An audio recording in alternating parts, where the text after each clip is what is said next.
Ladies and gentlemen, would you please rise for the playing of the Sibling Rivalry Baseball Podcast. And here's your host, Jana, and her big brother, Jeff.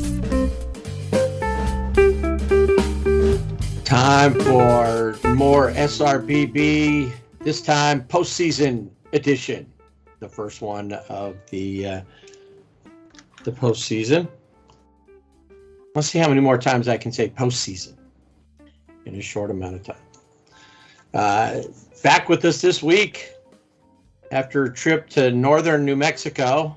Oh, that's right. You didn't go to Las Vegas, New Mexico. You went to the other Las Vegas. Yes, a little further west. Wait, further or farther? I don't know. It's farther Wait west. a minute. Aren't you the English major? I am, but I'm having issues, I think, this morning. Just this morning? Maybe every day. I don't know. Yes, no, we went to Las Vegas, Nevada, not New Mexico. Right, because why would Roger Waters play Las Vegas? Actually, of the artists out there, he might have actually gone there. Yeah, he probably would, that being the kind of guy he is. But, now, this was your first excursion to America's Playground? Yes, I had never been to Las Vegas, so it was quite the experience. And we had a lot of fun, and we saw Roger Waters at T-Mobile Arena. And then we went and saw the Blue Man Group, which I highly recommend if you get to see the Blue Man Group wherever you are, because they do travel also. Go see them, because lots and lots of fun. Why? Because they're funny, and then there's music. There's audience participation. There's lots of stuff going on. So. Okay, so there you go. When you go to Vegas, keep your money in your pocket and go see the Blue Man Group. Yeah. You can't necessarily see Roger Waters while you're there because he's not got a residency. Yeah, no, I don't think anybody would want him to have a residency there. So, anyway, was it as much fun as postseason baseball? It was fun, but postseason baseball, I think, is more fun. Oh, now you get all Were you expecting me to say funner? Yes, exactly. Now you're all grammatically correct. It's more fun. Yes, baseball is always more fun. No, but we had a great time. We all went, and but it's good to be back talking baseball, talking about these wild cards and beyond. Well, then let's get to it.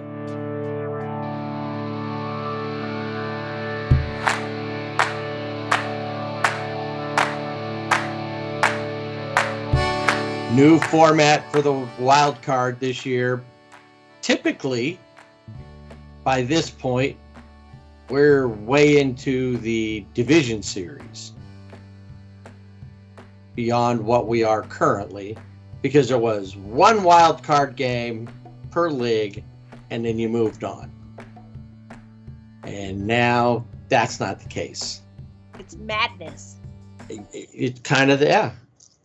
What would be a word in, with October, madness kind of swirls around because it's the month of Halloween and all that. But what would be maybe for an alliteration, October, I don't know. The only word that comes to my mind is Oculus, and I don't even know why that comes to mind. I don't even know what Oculus means.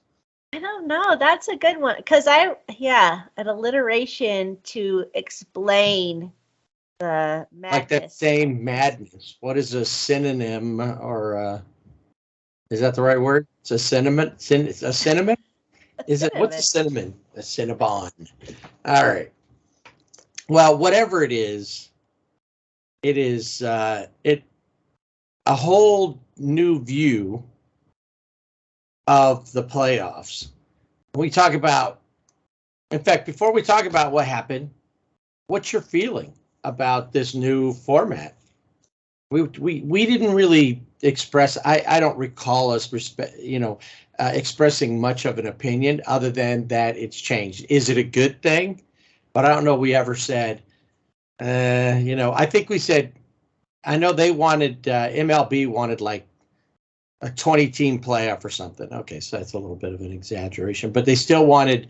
They wanted 2 more teams. They wanted 7 per league, and I don't know. I think that would have been too much. But what do you think? Is this wild card format? Did Manfred actually maybe get this one right? I don't want to go that far. That's way too much to say that he actually got it right. Okay, did MLB seem to be on the positive side of this versus the Manfred side of this, with pushing for a 12-game play or 12-team playoff? I think so, because it's the series that we had in the wild card, they were exciting, and they were really quick. And so it was a lot of baseball in a short amount of time, but we saw some things that, you may not see. Well, yeah, you may not see during the regular season, or because you don't have a ghost runner now in the postseason. So we saw an extended game in one of the games. We saw some comebacks that were just crazy. So yeah, I guess I would give it a thumbs up that, yeah, I like the format. Now, I wouldn't want to expand it beyond. I don't think that we should have, just everybody plays a wild card except for the teams that have the top records. But I think this was good.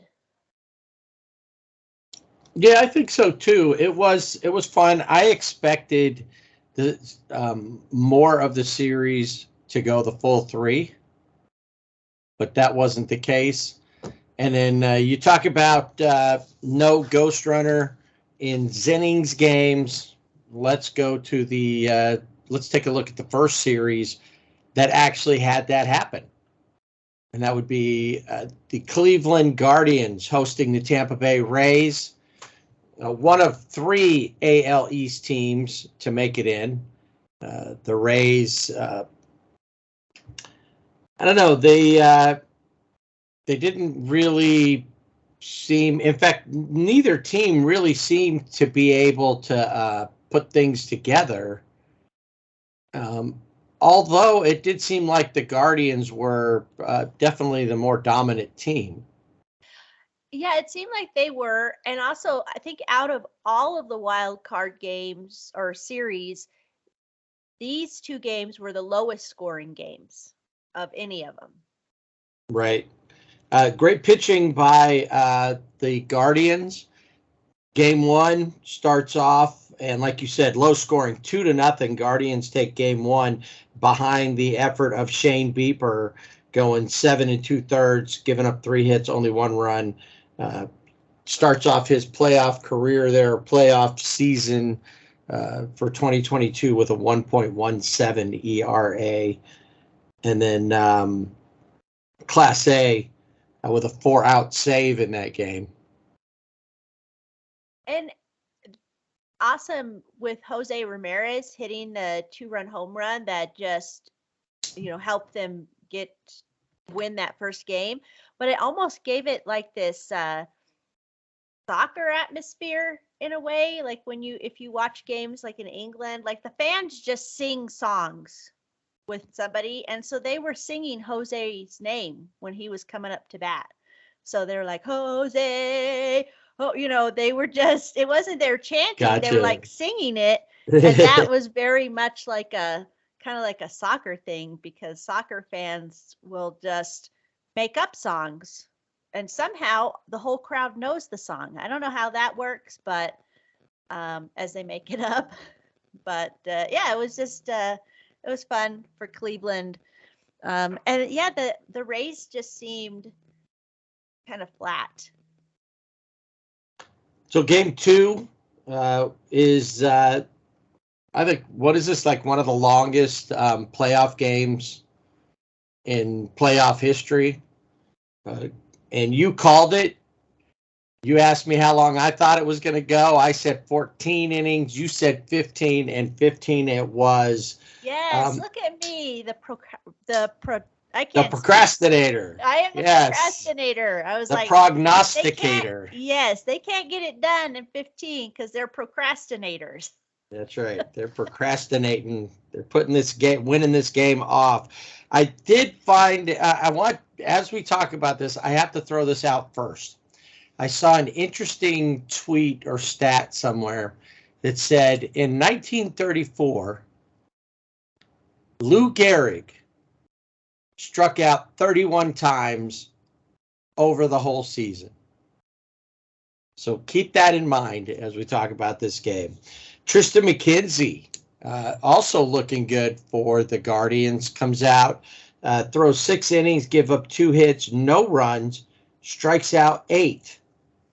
And then we saw Tyler Glasnow, who also looked pretty good on his way back from Tommy John. And I'd forgotten about him and his pitching until I was watching him, and the way he puts his glove up, like he's kind of talking into his glove. He's got it up over his face, over his mouth, and it's almost like he's talking into it. Yeah. He has a special microphone in there. That. Well, Terry Francona said all pitchers are going to want to go get Tommy John after watching Tyler Glasnow pitch. I don't know that that's the case because he's like, it's a long everybody's journey. running out to get Tommy John. Yep. That's right. It's What's a designer going on? surgery. You know, it's funny when you bring him up because right when you mentioned that, I noticed, you know, managers a lot of times they have some place that they like to be. Dusty Baker's one. He's on one side. When we saw the last game I went to, I noticed he'd be on the front end of the dugout, and then for a couple innings he'd be on the back end of the dugout at the entry points. But generally he sits in one place. He's got all of his stuff out in front of him, and he'll write stuff down and in his black latex gloves and you know, or throwing on some sunflower seeds. But managers all have certain things that they do. They sit in a certain way or they stand in a certain place. The Dodgers seem to have like director's chairs that have Dave's name and Bob Guerin's, which is fitting, you know. Yeah.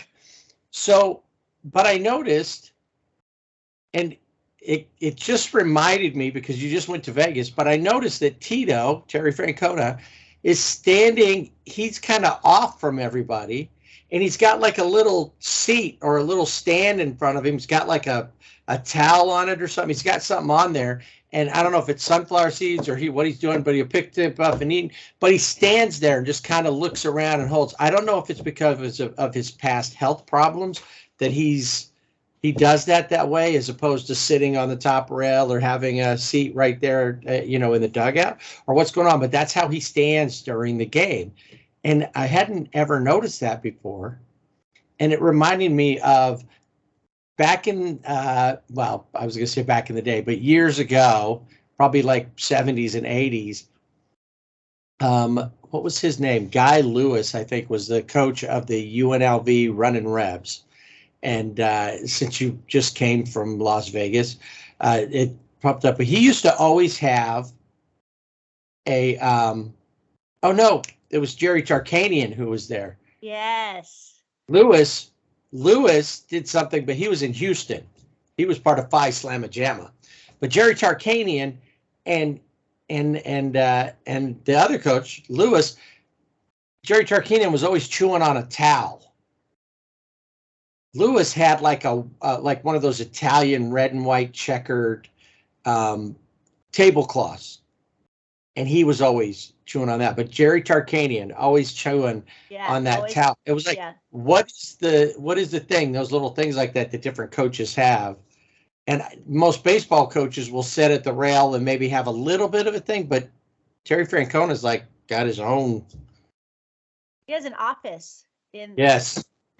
in the dugout. I would think maybe some of that is because of, his health, the health issues that he's had, and maybe just because he needs his own place to kind of conduct the game. There you go. Yeah, that would it. He got a little conductor wand, and he's. Yeah. Anyway, so that aside, nothing really happened for 15 innings. And then former Cy Young Award winner with the Cleveland team, Corey Kluber, comes in for the Rays, and he had a pretty solid season with them, helping them get to the playoffs in his way. And he proceeds to give up a home run to Oscar Gonzalez. Which I also said, not only did I say 15 innings, I also said I really want them to score off of their old teammate Corey Kluber. Yep. And I think I had even said something as well. How crazy would it be? Yes, if we were on Corey the same Kluber's page. the one who, yeah. So we were thinking that same thing. And sure enough, Corey Kluber gets the L in 15 innings in a game that saw, and remember what I said about Lou Gehrig, 39 players between the two teams strike out. 20 of them were the Rays, 19 Guardians, for 39 total strikeouts. Wow. That's crazy to think Lou Gehrig in one season struck out 31 times. One season, and these guys strike out 39 times one game. 11 hits combined for the two. But, there was still, even for what it was, there was an excitement to this series. And on that last one, there was tension throughout. Who's going to be the one to break this? Well, yeah, and in those last innings, because like I mentioned, there's no ghost runner. Tim Anderson is not somewhere out there on the field. He's not on set. Wouldn't that be awesome? That's his job, Tim Anderson. Like he's just goes. The ghost runner. Right, he's just the ghost runner for both teams. Okay, yeah. Doesn't matter. But they don't have that in the postseason. So yeah, the tension was building and building, and then over the loudspeaker, you hear Patchy the Pirate.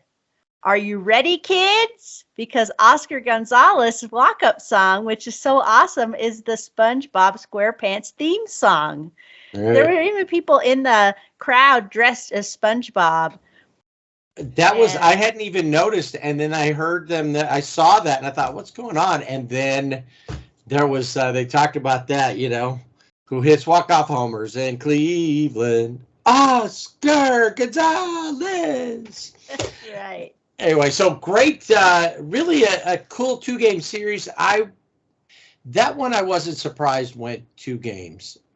Cleveland's they're the youngest team in all of baseball, and they were just fired up. The Rays have been for years even at their best, have been an under the radar kind of a team. They don't have a lot of big names. They're gonna be having a lot of big names as time goes with Wander Franco and Randy Arozarena and that. But the only one that I ever really remember as a Ray, if you tell me who do the Rays have, I just say G-Man Choi, and he's the only one I remember. Yeah, and the name that comes to mind for me, he's not even a Ray anymore. Right. It's Brett Phillips. Right, and so that one I wasn't surprised by. The one I was probably more surprised by was the other AL wild card, and that would have been Seattle versus Toronto. Kind of expected Toronto to maybe not necessarily sweep the Mariners, but I figured this one would go 3 games. But alas, it did not, because only one series went 3 games, and it weren't not this one. It weren't not. That's right. You're the one that's supposed to be grammatically correct to uphold. No, I like that. It weren't not. That 2 negatives makes a what? It makes a positive. No, I don't know. Oh, okay. I never heard that, but okay. We're talking baseball. That's the SRBB, yes, and anything is possible. It's always baseball. So that's what we're talking about. Who cares about grammar today? Nah. Yeah, I ain't got no need for no grammar. Well, I'm fixing to tell you about George Springer and how he was interviewed before the series started, and he said the Blue Jays are unpredictable. So you can take that a couple of ways. You can take it as they're unpredictable. You never know what they're going to do out on the field. They're exciting, or they're unpredictable and we don't know if we're going to win or not. It's up in the air. And I think the second, what I just said about the Blue Jays being unpredictable, up in the air, couldn't do anything, stunned the crowd in the second game at Rogers Center, to the point they were calling for everyone's heads.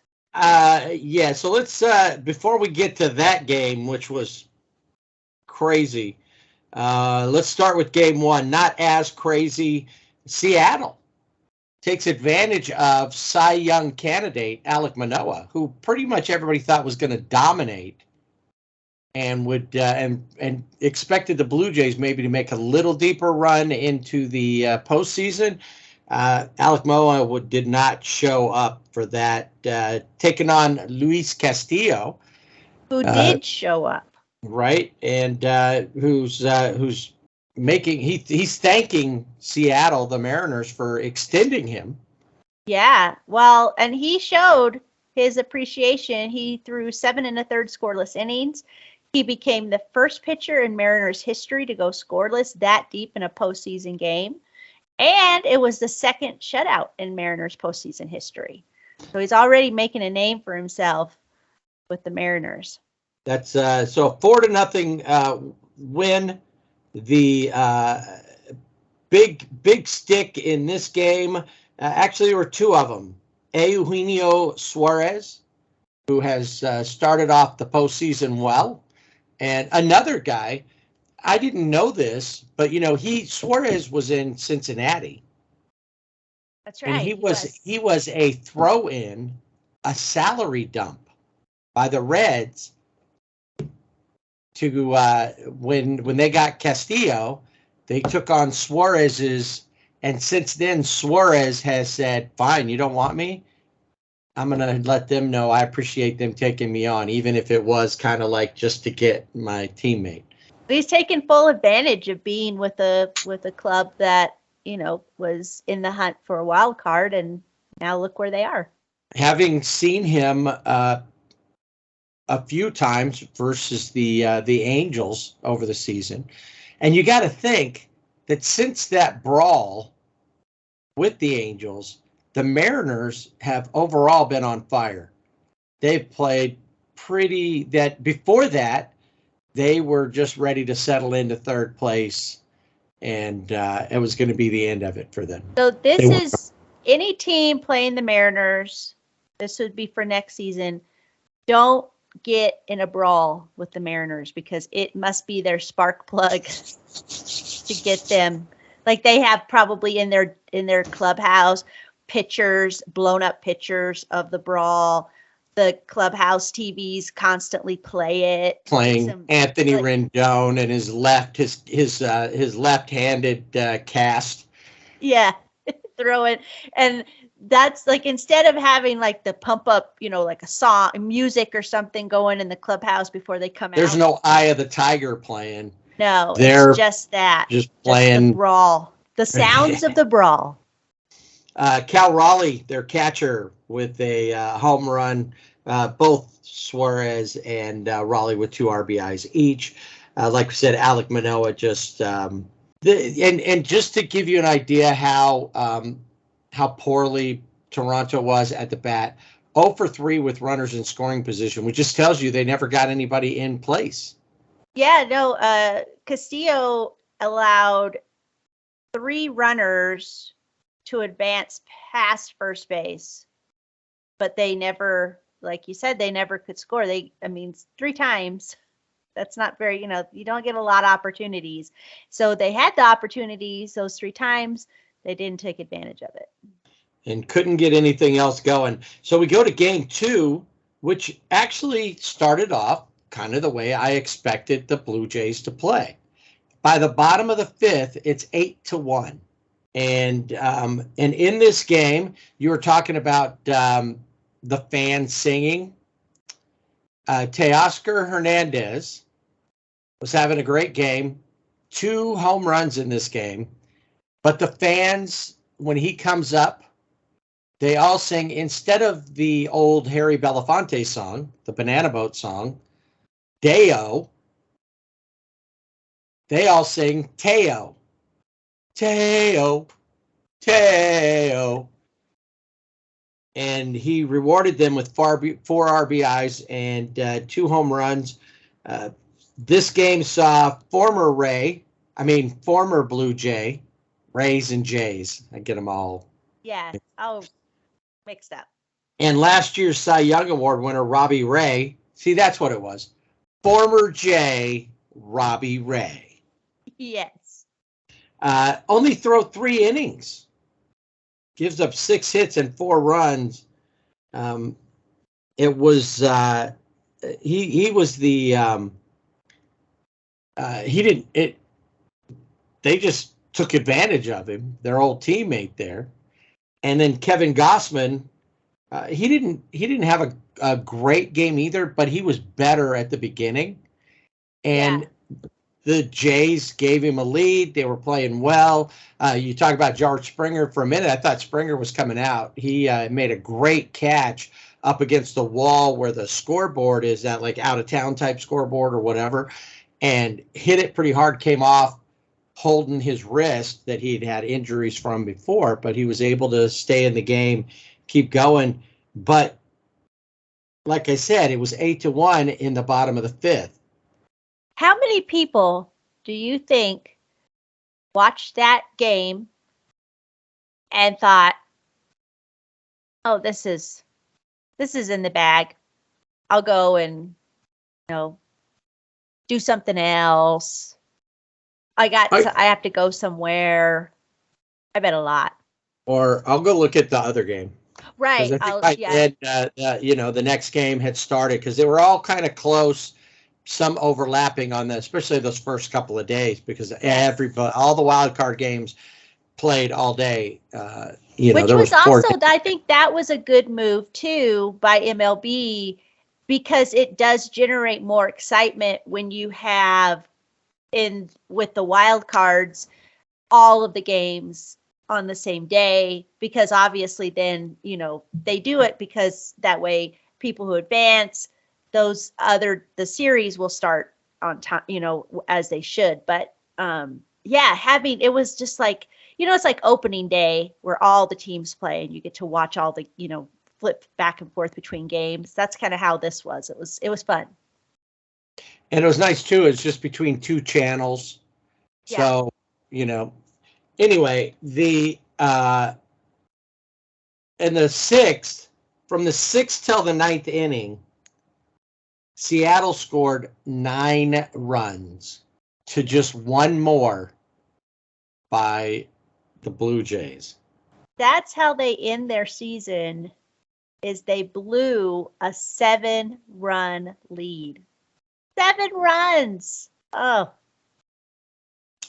Yeah, Carlos Santana and J.P. Crawford for the Mariners, both with 3 RBIs each. Carlos is coming from a 3-run homer there in the 6th.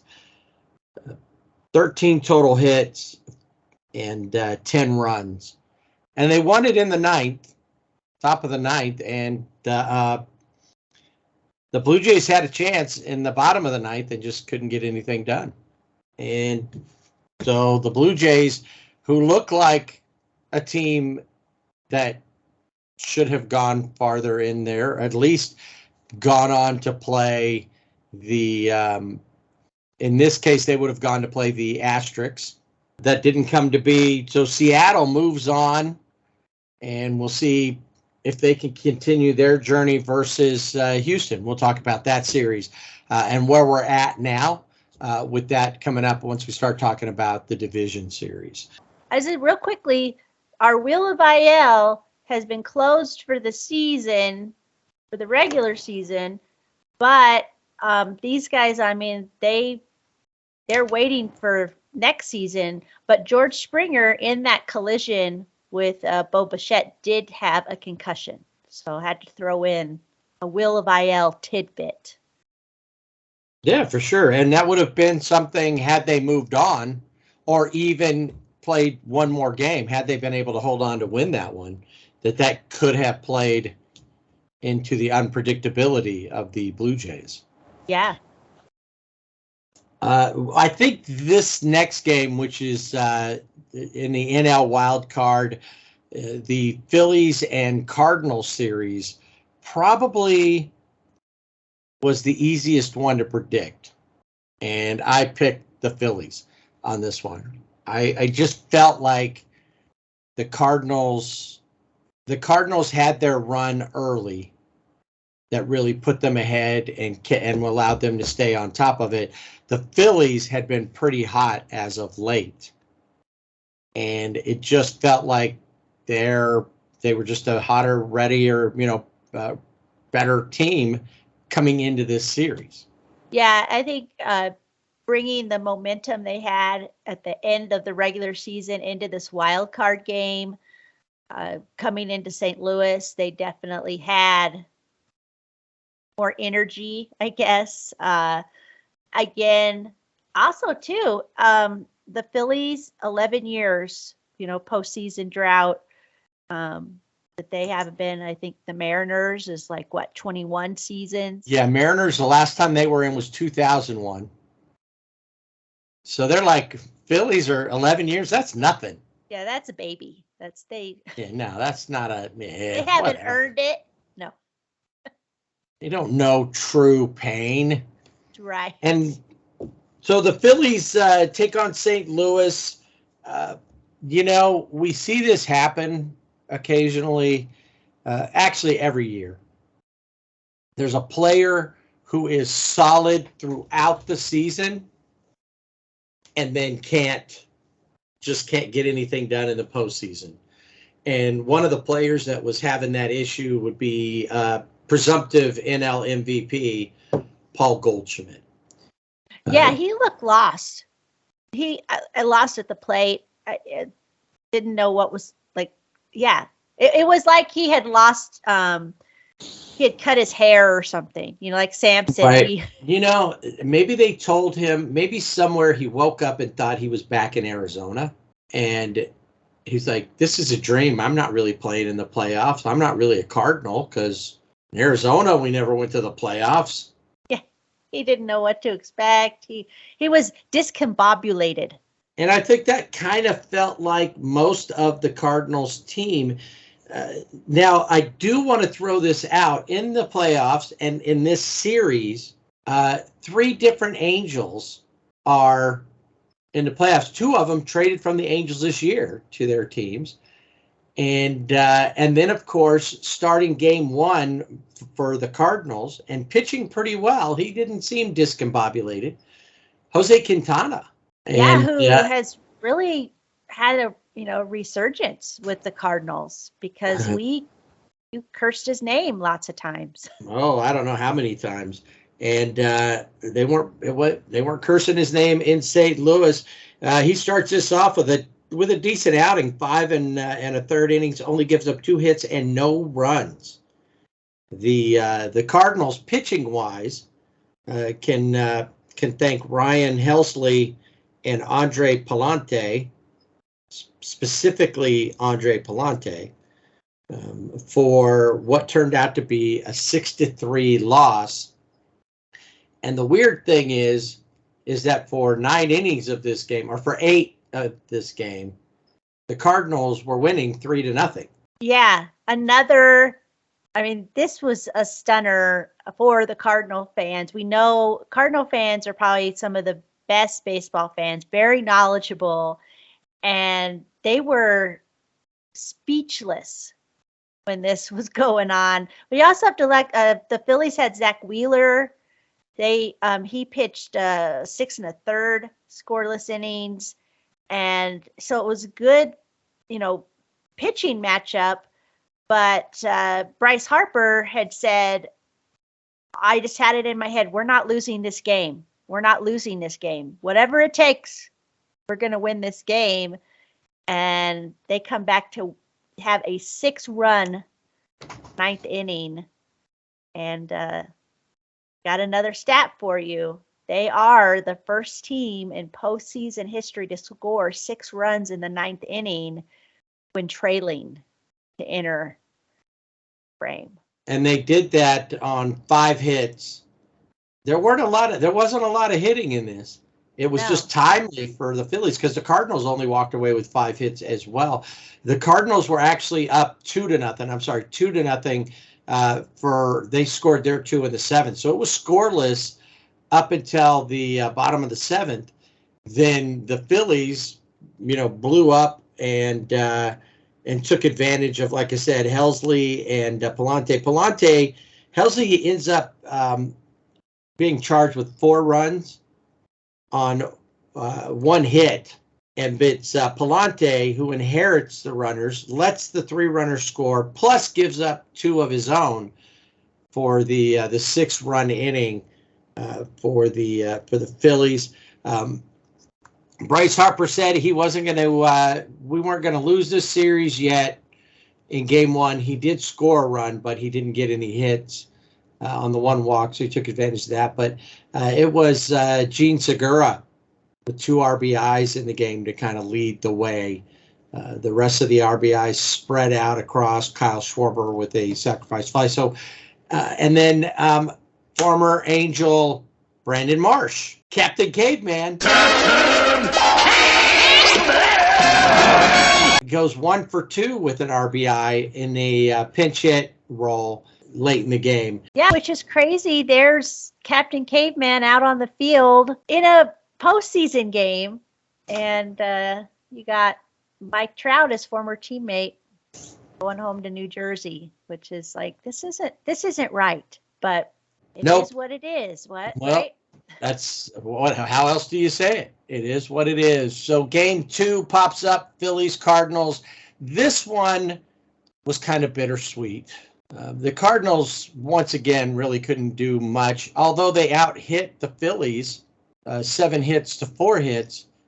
The Phillies were able to make the most of their 4 hits, one of them being a home run from the aforementioned Bryce Harper, who went 2 for 4 in the game, as the Phillies end the careers of Yadier Molina and Tio Alberto.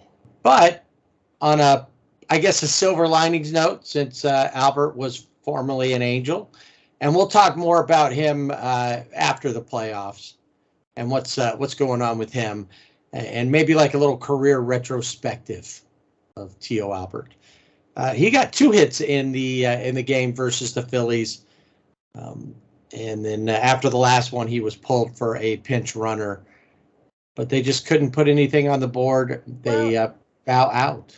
Yeah, and the Phillies had Aaron Nola on the mound, 6 2/3 scoreless innings. Really good pitching for the Phillies, for Zach Wheeler, Aaron Nola in this series, to get them moving on. But yeah, it was bittersweet to see the 2 friends walk off the field together, and both with a hit in their final at bat. They did. They both got singles. So, and then Zach Eflin, you were talking about pitchers. Zach Eflin had relief appearances in both games and is looking pretty good. So we'll see how things work out between the Phillies and the Braves. We'll talk about that series when we get done with this next one, which is the only series to go all 3 games. And if you are in New York, you were stunned by the fact that it went all 3 games, regardless of who you are a fan of, because of the way it all went down. During the regular season, it's not a big deal, or it's not unusual for a team with great pitching to lose a few here or there, or a pitcher to have a bad night. It's not, when these different pitchers come in, you're like, okay, it feels like it should be a win automatically. Not always the case. And I think the Mets, and I'd wondered about this based on some things, if the Mets were were not putting all their eggs in one basket, but if they were just, for sure I think they just were leaning too much on a couple of their pitchers. And as Dodger fans can attest, Max Scherzer's not the guy that you want to do that with. No, he has a lot of intensity. He's like crazy-eyed intensity, I guess. And yeah, but I know he that's has. Just because he's got the 2 different color eyes. But he gets like really, don't touch me, don't do this. And then he does, puts on this performance. And I didn't hear if he was even interviewed after the game, but all I could think of was he must have had a dead arm. Must have been oblique fatigue. Yes. Or whatever. Oh, side fatigue. Everything's fatigue. And so the Padres did what I think we all knew a Padres team could do, took advantage of. And in a big way, Yu Darvish looking pretty good for the Padres. The Dregs are a team like the Mets in that they have a pretty solid pitching staff, probably better than the Mets top to bottom. Yeah, when you think about it, I mean, Yu Darvish has had a good season. I think quietly kind of has had a good season. Of course, you have Joe Musgrove, who we will talk about. And with those 2, those are the 2 that, come off. Blake Snell. Blake Snell, yeah. You've got his moments. Yeah, but I mean, as far as like all of their pitchers are pitchers that have seen success somewhere. Mike Clevenger, who we'll talk about coming up, is another one who he had success in Cleveland. He's been injured more often than not since he had Tommy John. Once he barely got to San Diego. Yeah, and he had Tommy John. But anyway, we'll get to him in a little bit. In this game, the Dregs, 4 home runs. I'll tell you, the guy who had the series of his life was a guy who didn't have a great regular season overall, and that's Trent Grisham. Yeah, during the regular season, I mean, he was batting in the hundreds, kind of up and down the scale, but never getting up to a 200 batting average, I think. I think we were almost ready to change the Mendoza line to the Grisham line. Yeah. Being down there in that 200 area. But home run in game 1, he joins, where the heck did Jerks and Profar come from? The last couple seasons, he's just been like one of the main cogs in that system there in San Diego. He always seems to pop up and comes up with a timely hit.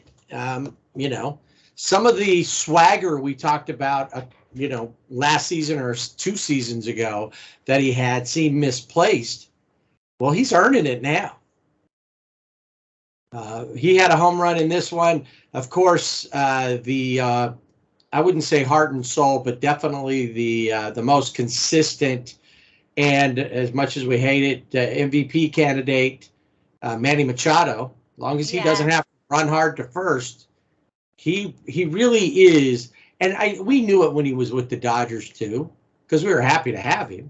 Oh It yeah. was just on the way out the door, he just said stupid stuff, and he made it easier for Dodger fans to hate him. Yeah, he consistently will be booed at Dodger Stadium for the rest of his career. Right. So he hits a home run. Josh Bell also hit a home run. The other Nationals former Nat picked up in the Josh Bell trade. I guess he was just a toss in. That guy won. That was the salary dump. Salary dump. That they That was really the wanted. future salary dump. Yes. And Juan Soto, 0 for 4. He is just, I guess, playing in San Diego doesn't appeal to him. I guess not. I'll talk about it here in coming up, but he just, what is it about? Maybe it's the uniforms. I think it's that, like, this is not my color. That could be it. Well, there's a lot of people that think that, because even Bob Melvin said there's nothing like going to work and putting on coming out on the field looking like you're a pile of excrement. Luckily, that's not an issue on how they've been playing. Ha-Sung Kim.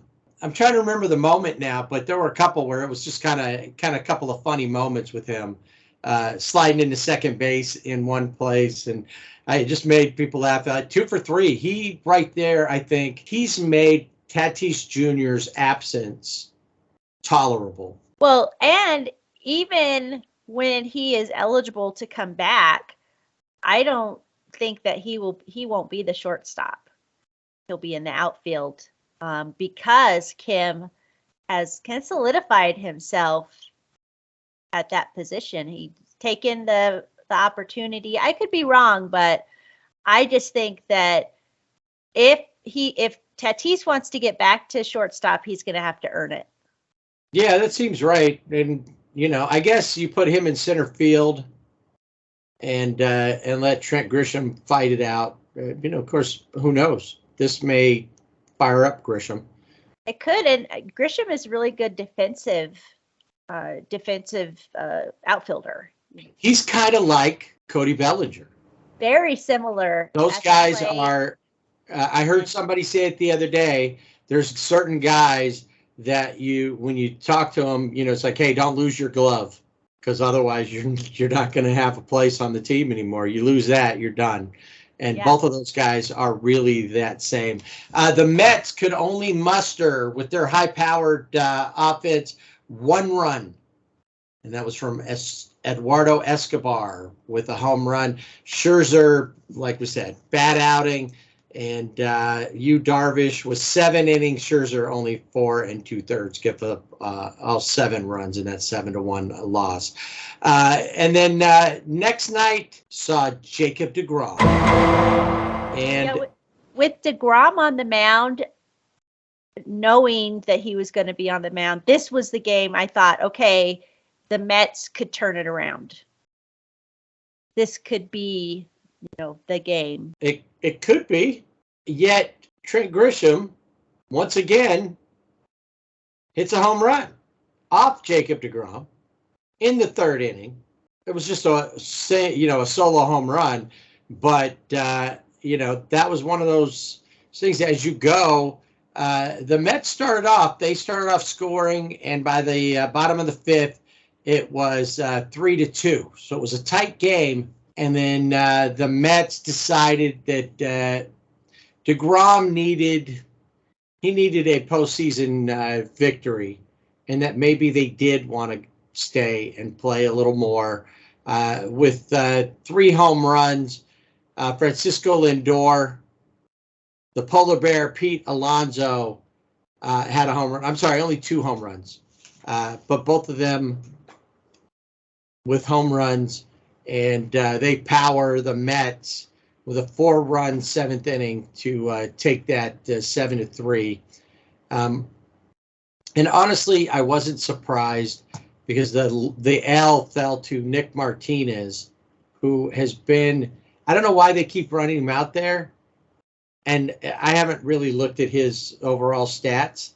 Every time I've seen Nick Martinez pitch, it's been a below average outing. Yeah, I don't think I've ever seen him pitch where he was really dominant, because the hitters could always, find a way to get that hit, or he was just throwing fat ones for him to hit. So, I want to mention the Edwin Diaz. He pitched in this game, and we all know his walkout song is a song called Narco, and it's got the trumpets. That song, if you had to pick a song that brought all baseball fans together, it would be that song, because when he comes out at Citi Field, the crowd gets excited. It's really electrifying, and everybody, whether you're obviously a Mets fan, but even the Padres fans were clapping and dancing to that music. The Mets walk away with a victory here, and they look like a team that everybody talked about. But see, remember too, the Mets faded at the end and lost the NL East that they had a hold on for most of the season to the Braves. And so they had to really dig themselves out of a hole from wherever they were. Mentally, they needed to get there. And so this game was a good one for that. DeGrom had a pretty good outing. Blake Snell on the mound for the Padres, not a great outing. And I did see somebody had a sign up. They had a sign up there. A Mets fan had a sign up talking about Snell getting pulled early in, when he was with the Rays versus the Dodgers. He pitched about as long as he did versus, it was a 3 1/3, and he only gave up 2 runs, but walked 6. And I think that's what really got him pulled out of that game. DeGrom threw 6 innings, gave up the 2 hits. So in the end, it's all evened up, and we go to turned out to be the only game on that Sunday with the Dregs and the Mets there at Citi Field. That was another thing I thought was kind of cool, was that they played all the games in one place. And that way there were no travel days, and you could just do it boom, boom, boom. And I know that if it hadn't been that they had to push back the season to get those last games in, that the playoffs would have started earlier. I think it was better that they started on a Friday and went through the weekend, so that more people had a chance to watch, instead of trying to do it all day on a Tuesday, Wednesday, and Thursday. Right, because those games start at 1:00 in the afternoon. Well, who can watch a game on Tuesday at 1:00 in the afternoon? I can. You can. Because, I probably can too. I have history because Mom kept me out of school. I asked right. to see the Red Sox Yankees playoff game, not playoff game, but play-in game, the tiebreaker. And if there was baseball in the afternoons, there were a lot of times I was able to be off from school to watch the game. Up early. Yep. Yeah, reason for baseball appointment. Exactly. So the Dregs and the Mets, Sunday night baseball, great looking matchup potentially. Joe Musgrove, the San Diego boy, taking on Chris Bassett, who had come over from the A's. Another player that made it to a playoff team from a non-playoff team. Didn't go as well for Chris Bassett. Only 4 inning pitch, 3 earned runs given up. And then Joe Musgrove was dealing. 7 innings, gave up just 1 hit, struck out 5, and didn't give up a single run. And nor did the bullpen, including Josh Hader. Yeah, who was like looking really like, why did you guys? It looked like he hated San Diego when he first came over. Like, I am not pitching well. I don't care. I'm going to pitch bad. I'll show you, Milwaukee. That's right. That's Trade how it me. happened. In this, guess who showed up to play in this game? Was his initials BMM? Well, he always shows up. It was. Oh, well, I always think he never. I guess he does. He just doesn't hustle. Juan He's always there. Soto. Juan Yes. Soto, 2 for 4 in this game with 2 RBIs. Manny, 2 for 5 with an RBI. And Austin Nola, 2 for 3. So the Nola brothers both having pretty good playoffs so far. Yeah. One of the things that the Padres hitters were doing is they were trying to get Chris Bassett off because timing-wise, he's quick. He's a quick pitcher. And they were asking for time, stepping out of the box a lot. That was one of their, I think, strategies, because all of them were doing it. And it made me think, what are they going to do next season when there's a pitch clock? Because they can't do that. Yeah, that was also brought up by I think it was Houston Mitchell in his LA Dodgers email that goes out. He mentioned that with like Mike Clevenger, who has this rocking thing that seems like just in his whole windup takes like 30 seconds just to do that. He's going to run out of time. Yeah. Going to have to figure it out, But yeah, that's going to be so. Yeah, a lot of that stuff that we're seeing now isn't going to happen. Stepping off of the rubber a bunch of times, stepping out of the box a bunch of times. That kind of gamesmanship is not going to be happening. well, So let's talk about gamesman. I guess you go ahead, but then let's go ahead. talk gamesmanship of Buck Showalter. Yes. So we talked about a couple of episodes ago, Rocco Baldelli, the Twins manager, at the end of the season, having the umpires check James Karinchak's hair for product or whatever that he could put on the ball. And of course, there was nothing there.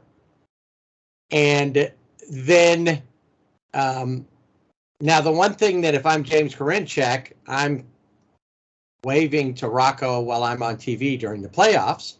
Well, he's sitting at home wondering what he's going to do, if he's still going to be the manager. Yeah. And then in this one, Buck asked the umpires to check Joe Musgrove's ears. He was concerned that he had some waxy buildup and that he wasn't hearing things very well through the pitch comm, right? Isn't that because Buck's a caring, giving guy? And He really is. But I think one thing we learned about Buck afterwards is that he is, and I'll elaborate on this more, but that he's very open to suggestion. And I'll tell you why, from past experience, why I know this to be true. What happened? It was the oddest thing. The thing is that here the Mets are doing nothing. Joe Musgrove is dealing on the mound, and it's in the bottom of the 6th inning. The 6th inning. This didn't happen earlier in the game where it might have thrown Musgrove off. But he goes in the bottom of the 6th inning. Buck Showalter talks to the umpires, and they all get together for a little caucus. And he says, I want you to inspect Musgrove. I think he's using something on the ball. So the crew chief, Alfonso Marquez, went over and touched the very shiny ears of Joe Musgrove. Now, one thing, he's probably sweaty.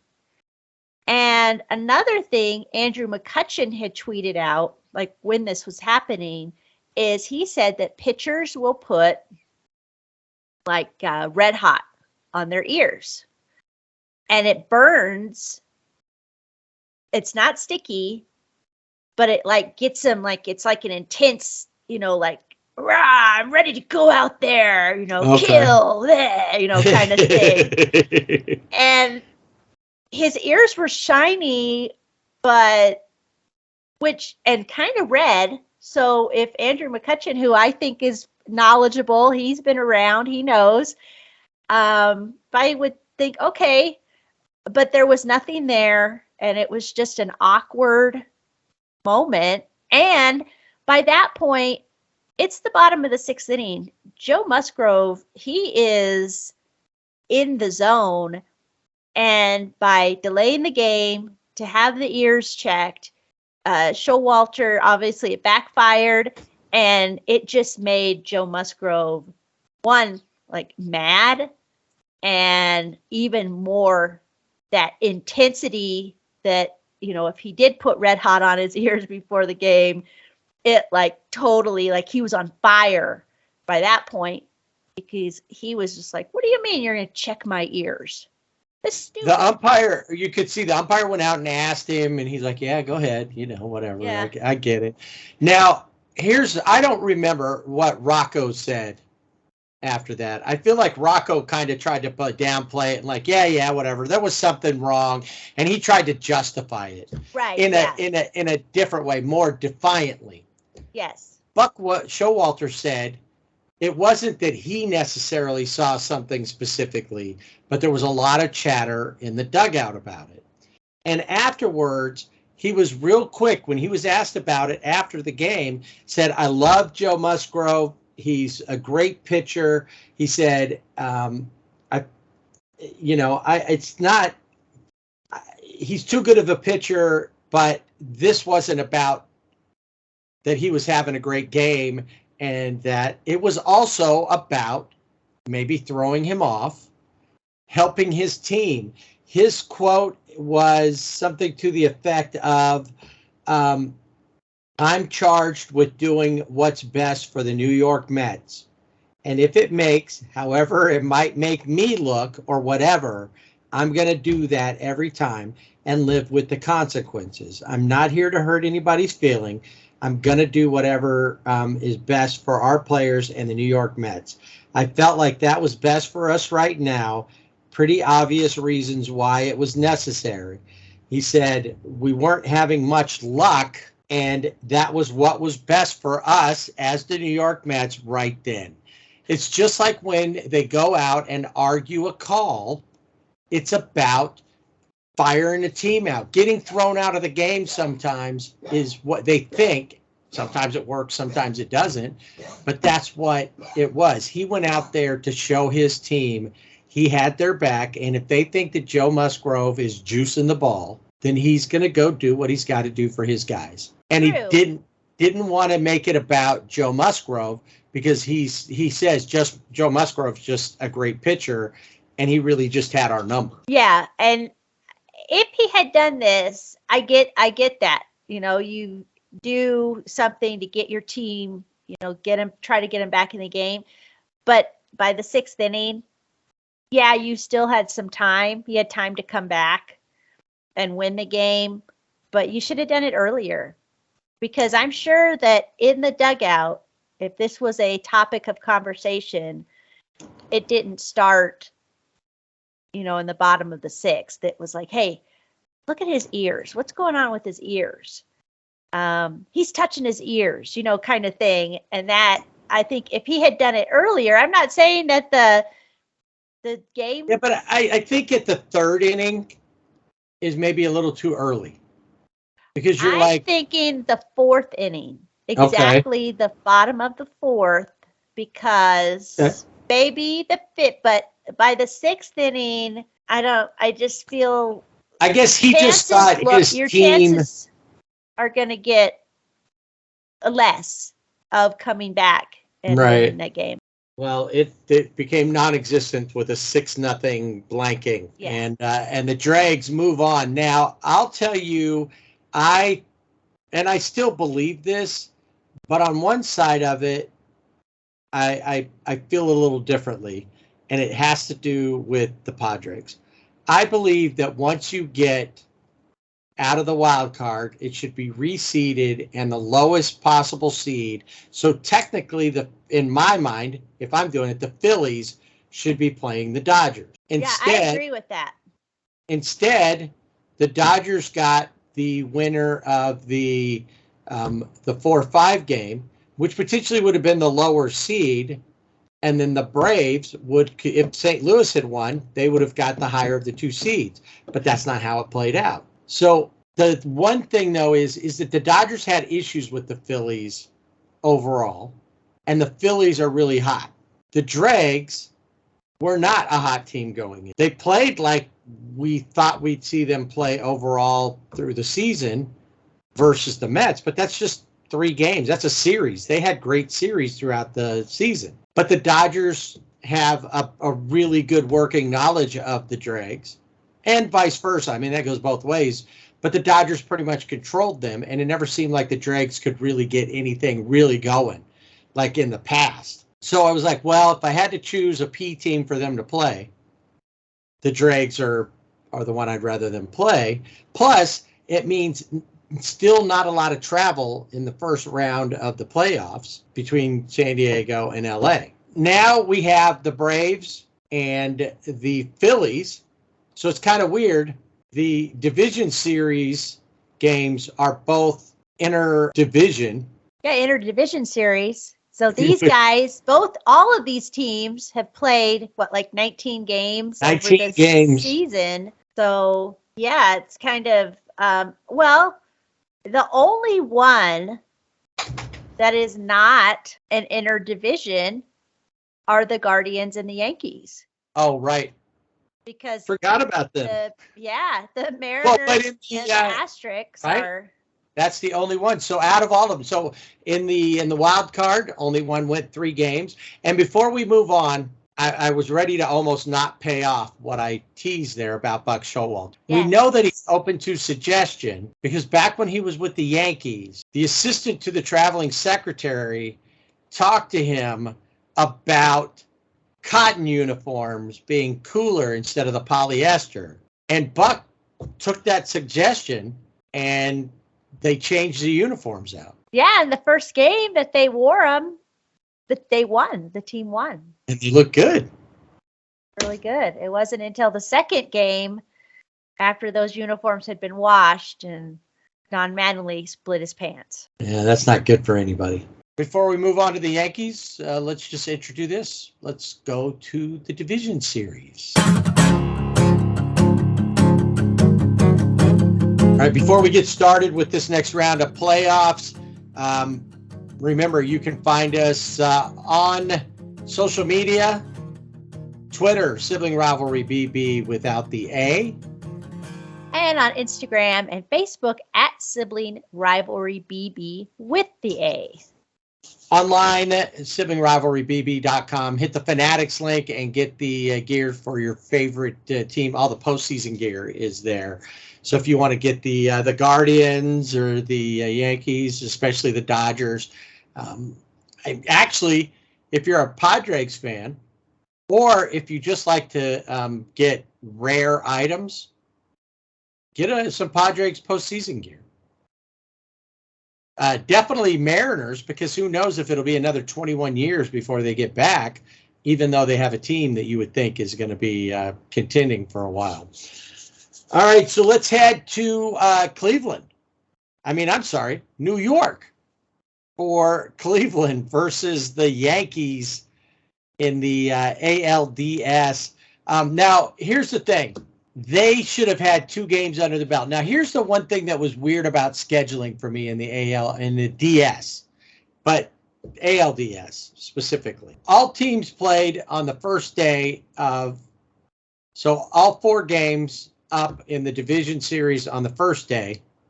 Then the American League took the day off on Wednesday, and the National League played and finished their 2-game sets at the because now they're going to travel from there. So the first 2 games done. Thursday's a travel day.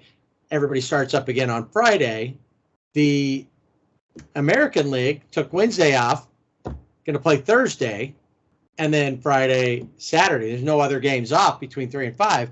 But in the Yankees Garden series, that Thursday game postponed because of weather, and because you're in New York, it's October.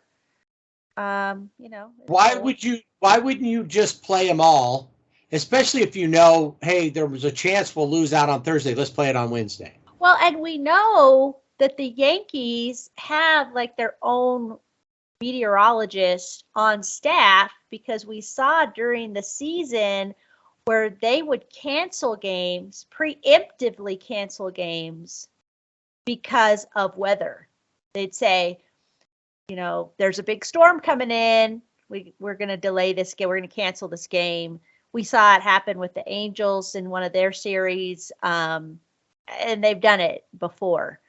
So obviously, I don't think this is not up to the Yankees, because now you're in postseason. Everything goes through MLB. I mean, we know everything goes through MLB because in 2020 series, when they played at the Grill, they determined if the roof was open or if it was closed, or if it, so there's a lot of logistics going on. But yeah, in this situation, even Cleveland, if you were playing in Cleveland, you're still going to have probably even more so the weather. Right. Factor. Yeah. And we might see that depending on how this goes. After one game, though, we'll get through this one real quick. Garrett Cole starts off the playoffs for them, and the Yankees' all-time strikeout leader strikes out 8. Guardians on way to a 4-1 win. Guardians, 2 errors in that game didn't help them. They scored their 1 run in the top of the 3rd, and you thought things were going well, and just kind of fell apart. Question will be is that they sent Cal Quantrill, who's not a bad pitcher, but he's not Shane Bieber. He's not Tristan McKenzie, not even Zach Plesac, when Plesac's not pounding dirt. Or turf, as it were. And breaking his hand. The Yankees are a force to be reckoned with, and just with the fact, even though Aaron Judge didn't have a hit, Anthony Rizzo had a home run. Harrison Bader, who would have been in the playoffs with St. Louis, too, had a home run. Maybe they wish he was there. Still. Yeah. Maybe. I think this maybe in a way for the Guardians, the delay, because now in the next game, going to be a really good pitching matchup.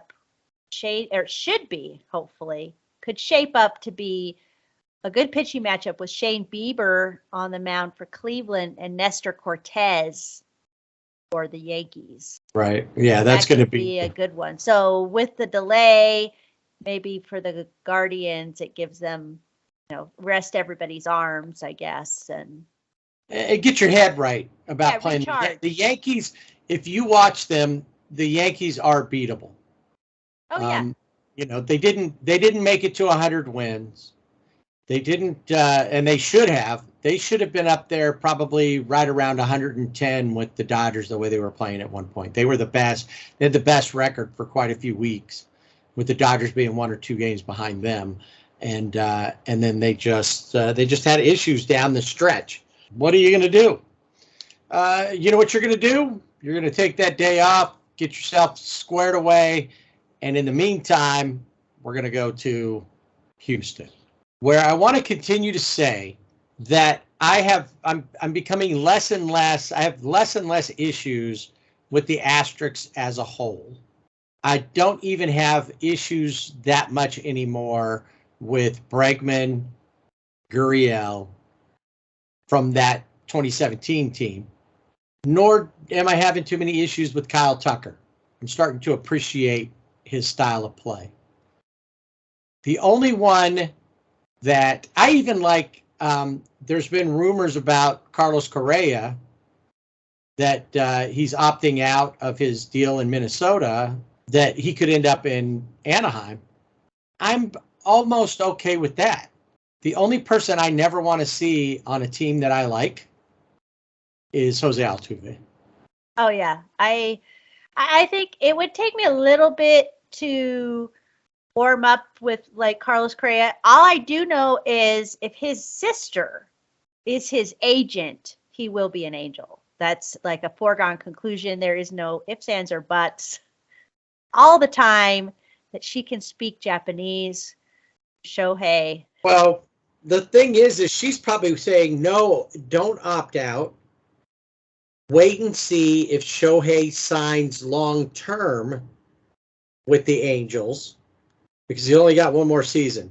She's a good agent. That's in She'd their be playbook. doing that because, she gets something out of it. He gets something out of it. That's All right. So there we are. I just want to see like a little Matchbox bus run over, because, I figure size-wise, that's because he might Got just drop to the ground and the bus would go, a regular size bus would go right over top of him Yeah, miss him. and miss him Totally. completely. We need something more his size. So little turnabout is fair play, I guess, for the Mariners in Game 1 versus the Asterix, as the Mariners had headed out to a 4-0 lead after 2 innings, and then a 6-3 lead after 4. A little quiet. They add on in the 7th, and then that was it. And once again, on the losing side of things, former J, Robbie Ray, comes in and blows the save. They pulled him out of the bullpen in a game that Logan Gilbert started, who's been one of their top pitchers. In fact, I would say he's probably the ace of their staff right now besides Luis Castillo, who gives up 3 runs. It's Robbie Ray gets another loss. Again. Even Justin Verlander didn't look good in this game for the Asterix, and that was pretty much everybody figured, he's just going to come in there and shut him down. Yeah. The problem is that they let the Asterix score 5 runs over the last 2 innings, including the killer from probably an AL MVP candidate, even though he's going to probably be 3rd, Yordan Alvarez. 5 RBIs in this game. The Alex Bregman and Yuli Gurriel, both with home runs as well. And the Asterix do what you expect the Asterix to do. They just beat them.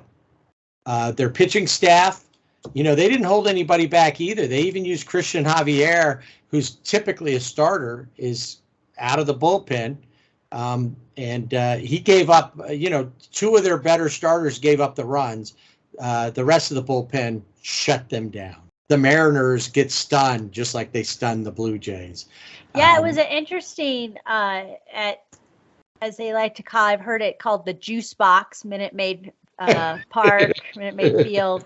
It was like you had sent me a text and or I could think it was a tweet, and it said baseball is just 9 innings of a nervous breakdown, something to that effect. And that is so true, because you're watching this game and it's back and forth. I mean, first the Astros fans are just in like, what is going on? Look at the Mariners, they're up, and it's like they're cheering. Oh, it was back and forth. You had kids crying. They're in the stands. They were all on their feet. And when there's some guy on Twitter who's like trying to track down that kid and like smack him around or whatever, because he's like in tears. You see that picture of him, and then like 5 minutes later, he's cheering. Yeah. It's like, but you know what? On one side, you're like, what in the world, kid? Get it together. And on the other side, I have to say, you go, kid. To feel that invested, I feel that way. Now, I'm not that demonstrative about those things. If I'm upset about my team, I might be a little down. I might be upset. I might not want to watch or whatever at that moment. I'm not bawling my eyes out about it. Right. But I love that he has that connection with his team, that they drive him to tears or they drive him to, that overjoyed happiness. Yeah, which is just the culmination of sports, right? Of team Right. sports of all. Yeah, I'm the same. I haven't, been crying, but there have been times where I get up and I have to walk. I can't, got to put my hands over my ear. Like I can kind of look through my fingers as because you get so like, come on. But yeah, I mean, There's certain teams that just drive you to that. Blanca's seen that. She'll say, I one time where, in a house we lived, where the TV was, there was a couch and then there was a walkway for the front door. And I would be watching, watching Angels game or sometimes Dodgers game. I remember watching USC and Blanca's on the phone and they're like, somebody asked her, are you guys watching the game? She's like, yeah, Jeff is up pacing right now.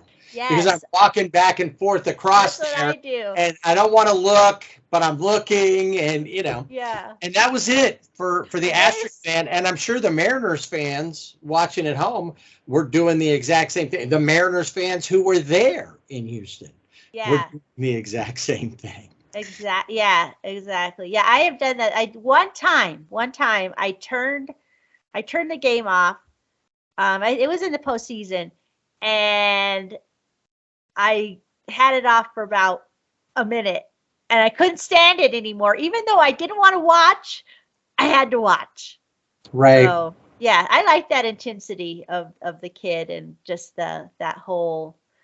Yeah, that's how it is for sports, but. Yeah, so the game Astros 2, 8-7. I mean, right? crazy. Game 2 comes up. We've got Luis Castillo back on the hill. He goes 7 innings, gives up 3 earned runs on 5 hits, and then Framber Valdez, who, at one time nobody even wanted this guy, and it's like that story you hear about guys. Yeah, he was working at 7-Eleven, and now. He's pitching in the playoffs. He goes 5 2/3, only gives up 2 runs. Ryan Presley, one of their great, relievers, comes in and closes things out for the Astros, as the Mariners were able to put up 2 runs on the board. Like in the 4th inning, but and they had a 2-1 lead at that point. But once again, the Asterix and Yordan Alvarez comes through once again for the Asterix to get them a 4-2 win there. A couple of shots, I know, like Jared Kalalik was like inches from a home run that would have changed the complexion of this game, and it just fell short. They just didn't get Ty France, Suarez, who had a better game in game 1, not as great here, but it was like I said, Yordan Alvarez and Kyle Tucker with home runs to help drive the Asterix, and they're off, and then they start again today. They were, or no, is it? No, they start.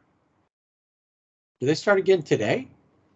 Friday, because they played yesterday. They were the only team. They were the only one to play. So they play Saturday, Sunday, and then Monday. Yeah. Depending. If they win on Saturday in Seattle, then it's all over with.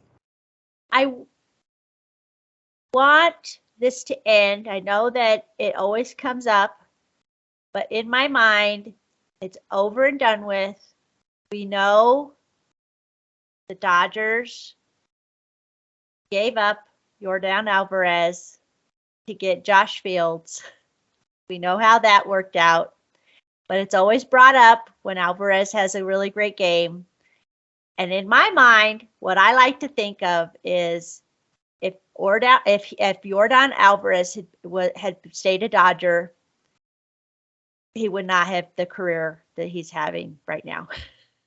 That's No, because he's been a DH primarily, yes, and that wasn't available. He'd had to play the outfield. right. Now, he would have been a left fielder probably, and really since A.J. Pollock left, we haven't really had a standard Yeah, left you don't have a fielder. solid. Yep. So anyway, so they're going to fire that back up. The Yankees do play today, I believe, in a makeup for yesterday's game with the Guardians. So we'll see if that goes through, and then they'll move on to Cleveland with no days off in their series the rest of the way out, unless they get another rain out or a weather delay. So let's take a look at, we got Dodgers coming up, but first, let's take a look at the Braves and the Phillies, which interesting, another potential, tough matchup as these two teams met up at the end of the regular season, and the Phillies beat the Braves in that series. The Braves at that point weren't playing for anything; they'd already wrapped everything up and clinched. So, who knows what could happen here? And that's kind of what happened to start. First game out, you kind of expect, just like we expected with Jacob deGrom with the Mets, Max Fried on the hill. Seems like just go ahead and ink in that W and move on to game two. But we got to play the games. You don't just get the win unless the other team just doesn't show up. And it was a tough one for Max Fried versus the Phillies. He only goes a little over 3 innings, 8 hits, and 6 runs. Only strikes out 2. So a tough night. Hey, another former Angel in the playoffs. Jesse Chavez. So just when you thought Max Fried was having a really bad game, we're going to bring in Jesse Chavez to make it a little worse. Just pile it on.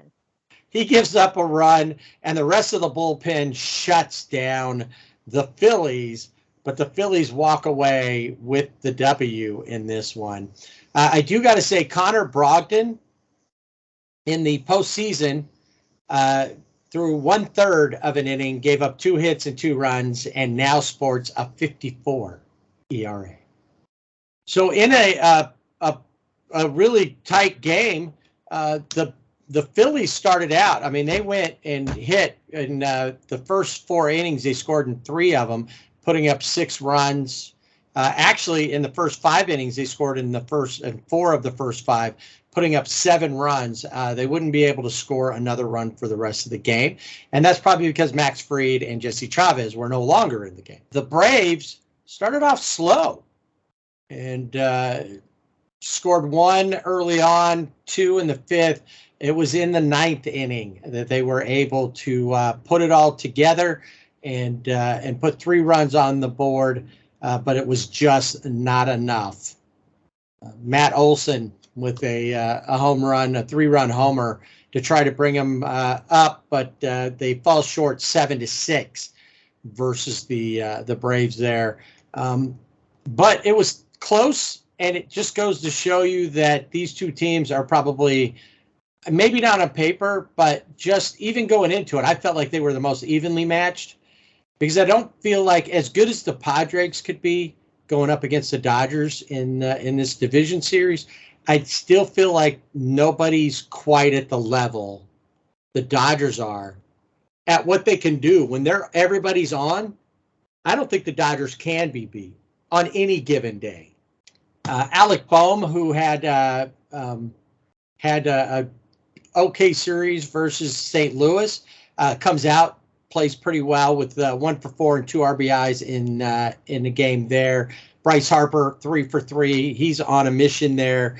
And then like even Nick Castellanos, there's been a lot of talk about with him not being a great pickup overall, playing well, 3 for 5 in this game. So, think about all of the Reds We talked about former Angels, former Reds that are getting this chance that they wouldn't have. Right. Two of them right there with the Mariners that we were talking about. Castellanos. Suarez. Yep. Well, That's what I said. Mariners. Suarez and Castillo. So that starts off. Great series. I enjoyed watching that game. I don't know why I didn't do this before. And I think maybe because the games weren't on all day, and regular season games I can pick stuff up. But I was streaming the games through my TV's app through Spectrum, and I had it up on my iPad. So I had that set up on the side, and while I'm looking away, while I'm working, I could look over and see what was happening. And it was kind of cool to be able to kind of follow along and see some of those moments that I would have only seen in highlights. I missed some of those things, but still, this was pretty exciting. And I think this is going to be a pretty tough series for both of these teams. They're going to really have to step it up and make it through. Kenley Jansen, of course, is with pitching for the Braves in these playoffs. So be interesting to see if we see another matchup of the Dodgers and Braves going into the championship series.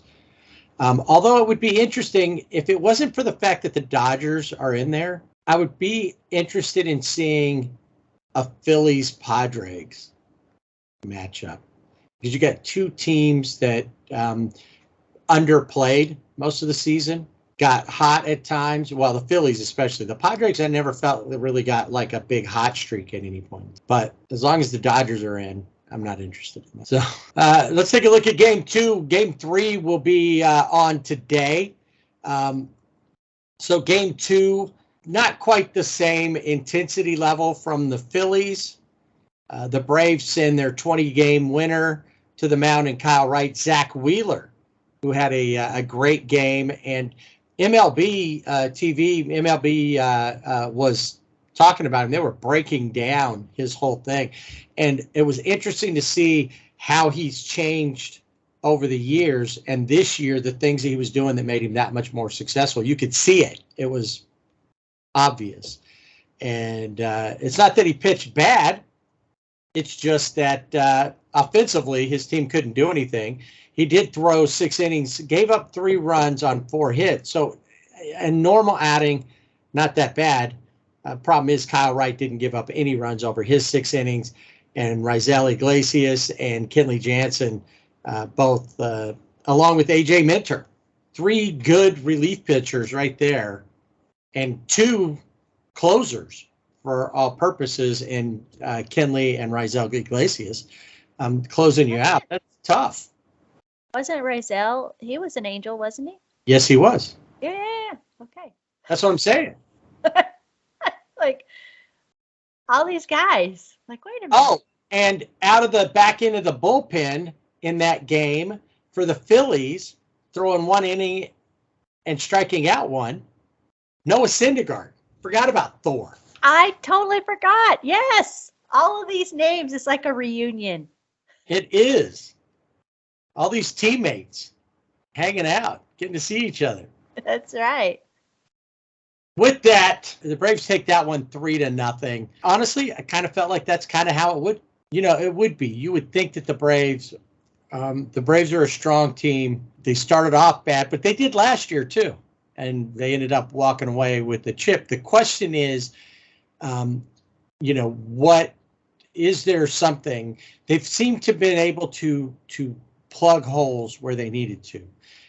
Michael Harris II, or as I said last week, Michael Harris II is, rookie of the year probably in the National League. I think so. This game was delayed, rain delayed, and this is another series that we're going to have to watch because you're just going up I-95. So, right. Rain in Atlanta, rain in Philly. Yeah, chances are the Philly, you may have more weather problems than Atlanta. Right. But at this point, they're going to start it up, and then there's no days off once they get started again, tomorrow. So it'll just depend. 2 games in Philly and 1 in Atlanta, how that all plays out. So they will move on. One of them will make it through and will play whoever comes out of the next series. And boy, do we have a lot to talk about for this next series. It's time for Dodger baseball. Another year, another Dodger playoff run, potentially. This year, with things being different, they had to wait for a whole wild card series to go by before they found out who they were playing. And just like the Braves, they got to sit around, take a little extra time off. And for the Dodgers, it was great because they were at home. They came back from San Diego, played the Rockies, and then sat around waiting for like 5 days for their chance at the playoffs and who they were going to play. And of course, they got their old rivals. And I mean that in a loose sense, as far as, not in a rivalry kind of way, just rivals because they're a team they have to play. Yeah, they're in the same division. Goes with the so territory. They're going to take on the Dregs, a team that they have more or less owned over the season, winning 14 of 19 games from them. And there was never those games where we talked about, at least I don't recall, you might remember one, but I don't remember there being any of those games where Gaslamp was a parade zone after the Dregs won. There was never one of those kind of signature feel type wins. Like the Dregs that's the turning point. They are about to overtake the Dodgers. If people have been watching them, predicting was going to happen. I think they're predicting it more because they just want to see the Dodgers fail. Yeah. So the Dodgers, one of the things that I was thinking about was who's going to end up on, and I don't even think it was who's going to end up on the playoff roster. It's who's not going to be on the playoff roster. One omission that was everybody pretty much figured. I mean, I did too, even though I didn't think it should happen because I figure you're missing a two-way player, and that's Hanser Alberto. That's right. And not only, the two-way player aspect, I guess it goes along with the two-way player. He has gotten, when he's come in to pinch hit, he has gotten those hits. And so he's been good off the bench. And of course, he's a good pitcher, relief pitcher, and cheerleader. Which, when asked about it, Dave Roberts said, yeah, he'll be able to be in there because it has more spirit than Hanser Alberto. Yeah, they have to have him in the dugout. So he'll be there to help cheer on. The other one that's not a surprise based on how the season went is Craig Kimbrell. At least not on the division series. It doesn't mean that he can't be added on later. But I think that's all going to play into how Blake Trinan, Dustin May, how those guys who did make it pan out during the playoffs. Yeah, and when you talk about rosters going into the postseason, a lot of times you hear the word audition, and you think, well, why did some of these guys have to audition? Especially for the pitchers, because you only can have so many pitchers. And if that was at the end of the season, was Craig Kimbrell's audition to be on the division series roster, we know why he's not. He failed miserably. He did. So the Dodgers, they put together the usual suspects are there. I get that they put him on Joey Gallo. I don't feel like Joey Gallo, his bat is potentially explosive, but they wanted another outfielder. Yeah. I would have probably gone with Hanser in that space because I feel like Hanser comes up with more clutch hits. Plus, then if you have the opportunity, you can pitch him versus, and he's working on a cutter, I think, is what I don't know. He's been talking to Fernando about the screwball. He's going to bring that back, the screw G. That's exciting. Anyway, so the Dodgers and the Dregs meet up at the Ravine for the first two of the NLDS. And, well, I don't know what. To me, when I saw that, it seemed like just any other game versus the Dregs. It could have been just a regular season game. And that's one thing that I've noticed about the Dodgers, and Freddie Freeman even pointed it out. Even when they won the division, they weren't jumping on each other in the middle of the field. They just did their regular lineup high five at the end of the game and business as usual. And I wonder if there's the argument both ways, is that you play it, and once you get to the World Series, that's a whole different thing. And after the end of that, that's when you celebrate. There's coaches in basketball during the tournament. They win their area. They don't go cut down the nets. They go, we're not cutting down nets till we win the championship because the job's not over yet. And is it better for the Dodgers to treat every game like it's just any other game? I think so, because that's been their mindset all season. So keep that same mindset. I think in this game, Dodgers were up 5-0. Julio is on the mound. Of course, that's who you want. I think is you feel comfortable with Urias on the mound, and Dodgers had a 5-0 lead.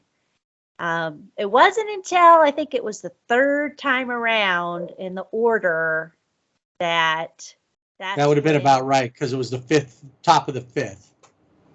That's when Julio started having some issues, and the Padres took advantage of that, and they scored 3 runs. And then, it was as all Dodger fans, you're never comfortable, even at 5-0. You are. Then when they score when the Padres scored the 3, it's like, oh no, this is what's happening. But now I wasn't watching at the point that happened, and you texted me, and I knew that, because I did know that they were up, and then when you texted me, I was like, oh, the world is falling apart. And I thought that they had that the Dregs had like either tied it or were like closer. And when I saw it was 5-3, I went, it's not over yet. Come on, they got to hold it together. Because the Dodgers they do. The Dodgers sometimes beat themselves. Oh yeah, no, I just think it was funny because I heard game one, and they got to hold it together. They got to hold it together, and you sound like Mom when you do that. I do. That tone. Not that word, those words necessarily, but that feeling like, oh my God, they got to hold it together, Well, and I watched a lot of games, a lot of baseball games I spent watching with Mom, and so I'm sure a lot of that rubbed off on me. And just being a Dodgers fan, I think I saw a thing where, other teams, fans, when their team makes it to the postseason, and it's like somebody that's smiling and like, yay. When Dodger fans and their team gets to the postseason, they're just like contemplating, like, what's going to happen? Right. Is it going to be, So, yeah, we're a nervous bunch. bunch. Show up. Well, you know what? The thing is that this is a whole new season. And you played the 162 to get to this spot, to be in a good spot. Yeah. Now, don't let your 111 wins. You can't rest on it. Nobody's going to care that you won 111 games if in the end you got eliminated in your first round of the playoffs. Right, and that's a good point, because in the postseason, you went in. That's what got you to there, but you start out at 0. Right. Everybody's on the same playing field. The only thing that happens, the 2 things that you got to worry about is the Padres had 3 games to kind of get into a rhythm, or does it tire them out? You never know, depending on the series. The Dodgers have had a lot of time to lay around. They won the division early. They didn't have to really put that much effort into the end of the season. as far as that goes. They were at home, so they're kind of getting lazy, maybe a little complacent. So that's the thing. They do walk away with a 5-3 win, so they do hold on. Julio's gets that. We were talking about Mike Clevenger earlier. He only goes 2 2/3 in this game, 6 hits and gives up 5 runs. And I think the first part of the game took like 6 hours because even though it was only 2 innings that he pitched, just because he's got that whole. It's like he has to go to the bathroom. He's like a little kid, and they're jumping around, and you're like, do you have to go to the bathroom? And they're like, no. And so that's just how he is. He's herky jerky that way. I've gotten used to watching him, but at first, when I first started seeing him pitch, it's weird. It's still weird, but I think I've seen enough of it that it just kind of like, okay. The bullpen in this game, though, for the Dodgers, they're, all of the questions about Dodger pitching and the bullpen came in, and, you started with Evan Phillips, you have Alex Vesia. They just, you can't say enough about the bullpen in this game because that's what held it together for them. Yep, they played it well, and then here's the thing. Trey Turner pretty much led the charge in this one. He had a home run and a double, 2 for 4 in the game, and an RBI. Freddie and Mookie, offers in that game. Will Smith, once again, 2 for 4 and an RBI. Max Muncy, 1 for 3 and an RBI. Gavin Lux, 1 for 4 and an RBI. So all these guys, there's familiar names in there, especially Will Smith, Trey. The question is can the Dodgers win this series if Mookie and Freddie aren't there and they don't get more production out of the bottom of their lineup? Some of those timely hits. Trace was in there, but he was an over as well. Luckily for them, they were able to, the pitching staff held, and they got enough runs to hold on to that and grab that 5-3 lead to take game 1. So we head to game 2, and here's where the problems begin. I didn't believe Mike Clevenger would be an issue. He's not a bad pitcher, but he's a good pitcher. He's not a great pitcher. The problem is that they've had their issues at times with Yu Darvish. And that's who's on the mound, game 2, going against, and I hate to say it, but it's going to keep coming up until something changes. Clayton Kershaw and a lackluster overall performance based on what happened. In the regular season, 5 innings, giving up 3 runs isn't a big deal. But now it continues to play in as to why Clayton Kershaw, and it's been said in a bunch of different places, has a hard time being noted as one of the Dodgers' all-time greats. He's a great Dodger pitcher and a great Dodger player, but he doesn't rank up with Sandy Koufax or Don Drysdale because those guys, Oral Hershiser even, because those guys got it done in the playoffs, and it's not necessarily fair to Clayton. However, there's just something that seems to happen, and it's not like he was any different than Julio. Julio he had the same outing. Right. Well, Yu Darvish, let's look at Yu Darvish's line. 5 innings, 7 hits, 3 runs, 2 walks, 7 strikeouts, gave up 3 home runs. Clayton goes 5 innings, gives up 6 hits, 3 runs, no walks, 6 strikeouts, 1 home run. Very similar in numbers. Obviously with Darvish, I think for the Padres, maybe, they left him in because maybe he found that rhythm. And we know how Dave Roberts how they manage the starting pitchers. Right. So that innings comes, but it's very similar. And that was one thing that bugs me is like, Yu Darvish, who we have seen in the postseason, was not great, but he has this one game where he's okay. It's not like a stellar outing, but Clayton Kershaw is always going to be. He's always going to have it. And Always it's going to just have that, like, carrying that, ball, with him, like it's a shackle, is attached. they had the same outing. Right. The problem is that he, over his time frame, his 3 runs ended up being, they just couldn't overcome that offensively. Well, I mean, they too scored 3 runs, home runs in back-to-back innings.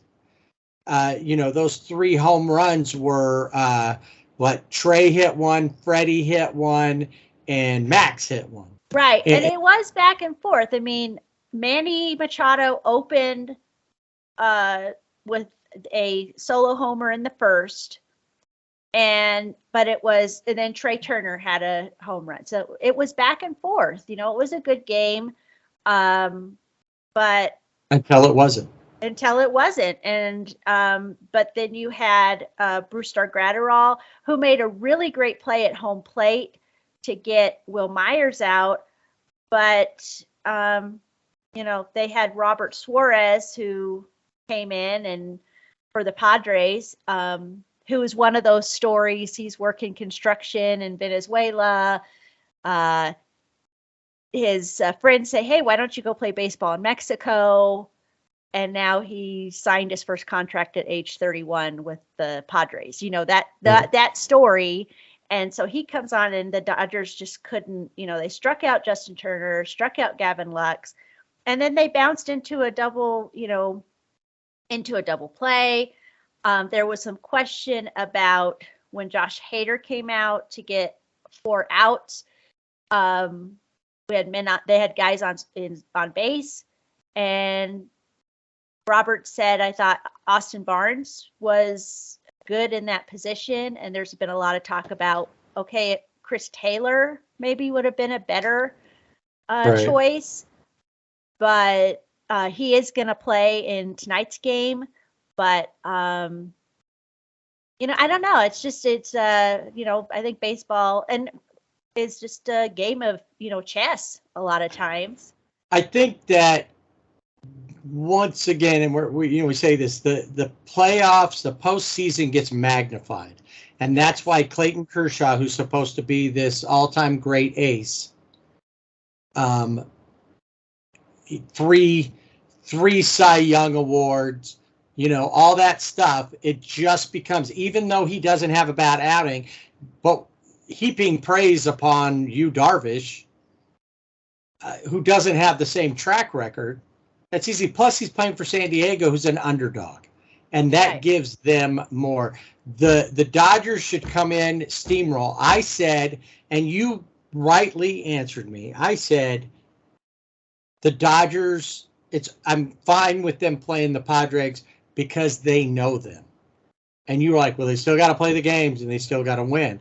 I was like, true. The problem is are they complacent because they had such success against them, or can they use their knowledge to win? But I don't want to see my team in the playoffs play around. I want you to come out, smack them in the mouth early, and just keep rolling. What did I say last year? No mercy. Yeah, that's it. And it's one thing. Dodger Kai never died. Yeah, we need that. We need Miyagi-Do. Sweep the leg. Sweep it. Because just don't play the games with them. This is a dangerous team, even though you controlled them. Right. And I think we saw that in both games. Because the Dodgers had a 5-0 lead. There shouldn't have been, the Padres shouldn't have gotten those 3 runs. And in the second game, the Dodgers shouldn't have been. It should have been 5-3, Dodgers. But we have to have Mookie Betts bat. He was in the first two games 1 for 8. They won the first game. That's where he got his hit. And of course, with stats, with Mookie, it's when he starts hitting, the Dodgers are since the start of the 2020 postseason, the Dodgers are 19-4 when Mookie gets in the hit column. Now, except in game 1, he was over. In game 2, he got double. That's right. Yeah. And didn't work out this time. But the thing is that you saw Trey Turner he's not slumping so far in the playoffs. Freddie Freeman came back after an 0 game, 2 for 4, had that home run and a double. Even Max Muncy. Right now, Max Muncy's 3 for 7 over 2 games, batting .429. You would have not expected that. You would have expected to see Trey, Freddie, or Mookie up there. Maybe JT because of that. Will Smith, he's the anchor right now. Not just defensively in his position, but he's been there doing it right behind what we call the big 3. Yeah. Just as consistently. Yes. Yeah. So we got to get Mookie. I think when he bowled, he just turned 30. He had a big birthday party. And then the next day he bowled a 300. And he needs to be bowling a 300 in this next game. He's got to get back on track. But the other thing is you're going to got Cody Bellinger, who did got on base. He probably had a walk. But Trace Thompson, again, I don't know if it gets in people's head, like, oh, this is the postseason. But it's you were hitting, you were doing well. He looks uncomfortable at the plate. And when you have Bellinger and then Thompson, or Thompson and Bellinger, however it is in the lineup, it's not going to work if they're not hitting. So Cody had a hit in this second game. Yeah. But struck out twice. Right. He and Trace both struck out twice. Trace did walk, so both of them got on base. Yeah. Both of them got on base, but they both struck out twice. But they got on base, but then, the guys behind him couldn't really do anything. So we got Tony Gonsolin going in this game, and probably we're not sure how long he will pitch for. So we'll see, if it's going to be a bullpen game in this one. And then it looks like Tyler Anderson will probably go in game 4. So, but the Dodgers really, they've got to get Mookie Betts on board and being as the leadoff. You want to be the one that gets on base, starts it off, and go. We've got Cody Bellinger is going to be out of the lineup. Chris Taylor will be in left, and Trace Thompson's going to slide over to center. Austin Barnes is going to catch, and Will Smith, of course, got to be in the lineup, so he's going to be the designated hitter. So we will see. Well, one interesting thing, too, is the Petco Park had put out a statement saying tickets would only be available to fans that live in these geographic areas, these counties.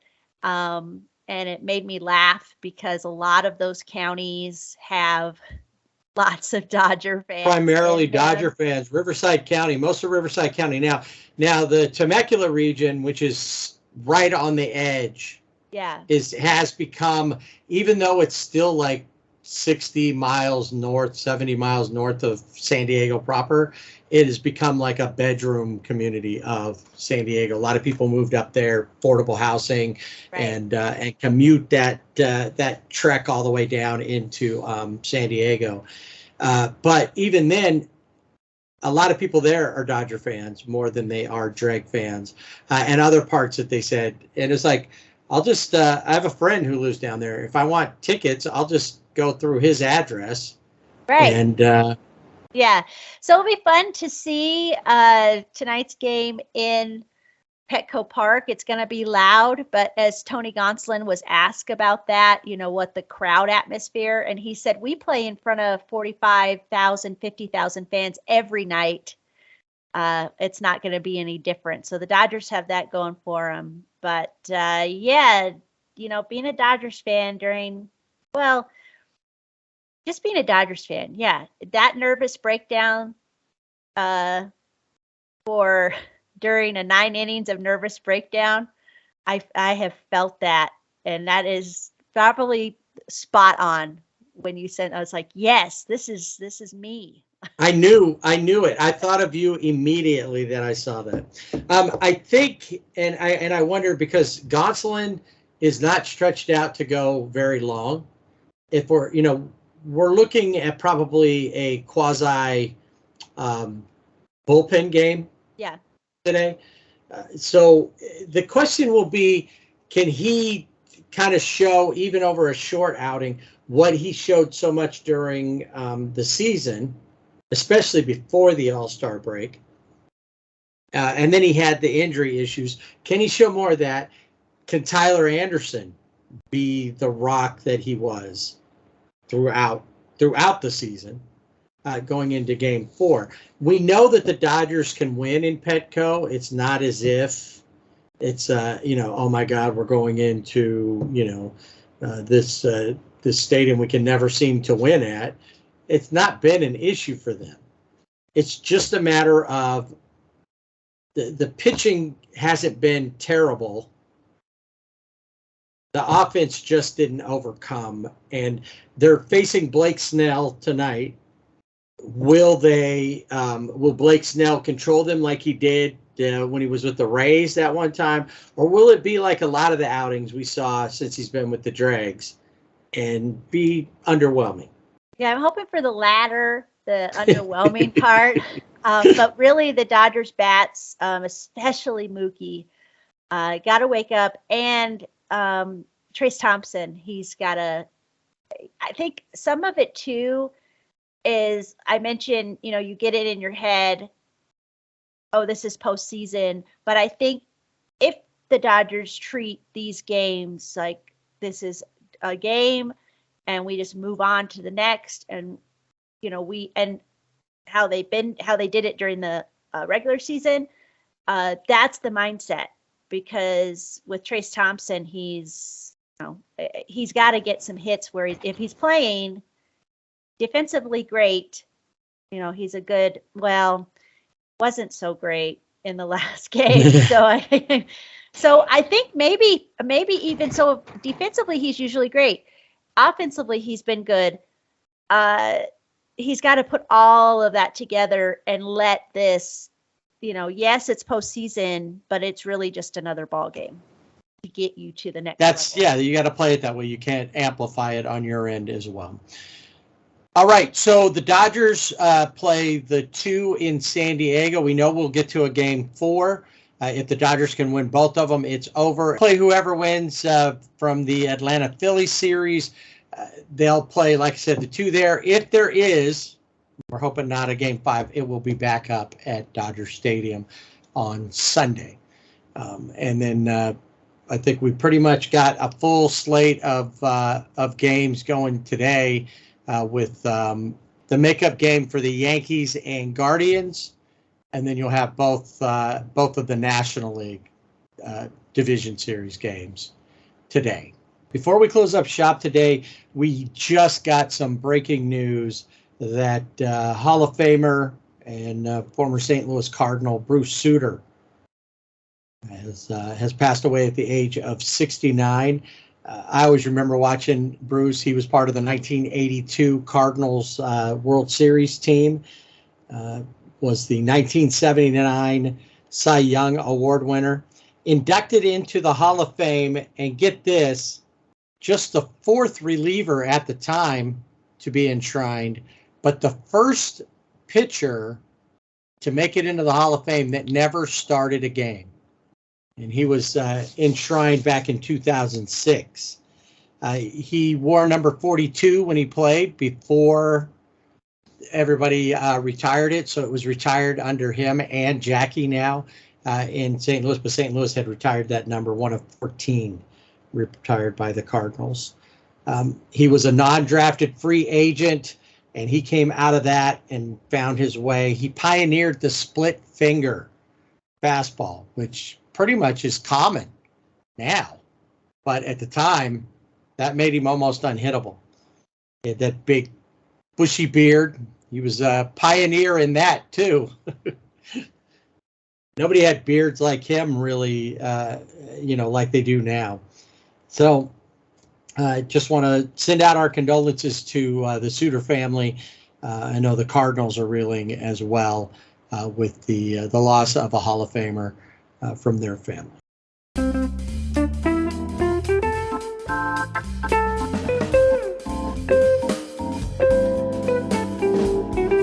Time to put the tarp back on the field as we close up. This, I guess you could say it was an extended version. You were gone for a week, and so we had a little more to talk about. Plus, I think that we both underestimated how exciting or how much there was really going on in this year's playoffs compared to the past. Yeah, definitely. I think I was a little skeptical of the expanded playoffs, but so far what I've seen with the wild card, exciting baseball, and I think good for baseball too, because we need younger, more people watching it, and these games, these comebacks, they've been exciting. So I'm not gonna go as far as to give credit to Manfred, but I give him a gold star. It probably wasn't even him. It was somebody on his staff who thought it was a good idea. So next week we will have division winners and who's going on to play in the championship series. Please bear with us as we might adjust the schedule again, depending on how the games play out. We might push a day or two if need be, so that way we can get some more current information as we're heading towards the World Series.